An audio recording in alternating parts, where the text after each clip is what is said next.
पहिलं आम्ही औषधं देतो. आता हॉर्मोनल इम्बॅलन्स असला तर औषधं देऊन तो बॅलन्स सरळ करतो. त्यात जर प्रेग्नंट झाली तर व्हेरी गुड. मग औषधं किंवा सर्जरी, आता ट्यूब ब्लॉक्ड असली किंवा एंडोमेट्रिओसिस असलं तर आम्ही आज जाऊन ऑपरेट करून ते सगळं क्लीन करतो. तर त्यात देखील प्रेग्नंट होऊ शकतात लोक. माझ्याकडे परवा एक मुलगी डिलिव्हर झाली. तिचं काय झालं की पहिलं बाळ झालं तिला, तिने ट्यूब्स बंद केल्या आणि मग तिच्या बाळाला काहीतरी त्रास झाला तर ते बाळ वाचलं नाही आणि त्याच्यानंतर तिने येऊन ट्यूब्स ओपन करायचं ऑपरेशन करून घेतलं माझ्याकडून आणि प्रेग्नन्सी राहिली आणि परवा डिलिव्हर झाली. तर सर्जरीनी सुद्धा आम्ही मदत करू शकतो. आता मेडिकल सर्जिकल ट्रीटमेंट नाही इफेक्टिव्ह झाल्या तर मग आम्ही IVF कडे. ओके.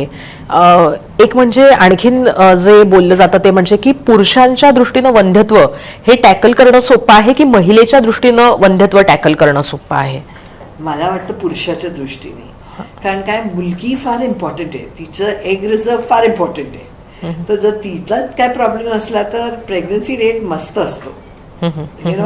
आणि तिच्यात काय प्रॉब्लेम असला तर इट इज लाईक इथे 4 पॉझिटिव्ह इथे 2 पॉझिटिव्ह मिळून मग आपल्याला चांगला रिझल्ट मिळतो. त्यामुळे दोघेही महत्वाचे आहेत, पण त्यातल्या त्यात पुरुषाचं वंध्यत्वावर मात करणं सोपं आहे. सी, मेल फॅक्टरचा प्रॉब्लेम काय आहे, फक्त 10% औषधाने ट्रीट होऊ शकतात. बाकीच्यांना IVF किंवा IUI ची मदत लागते अनफॉर्च्युनेटली.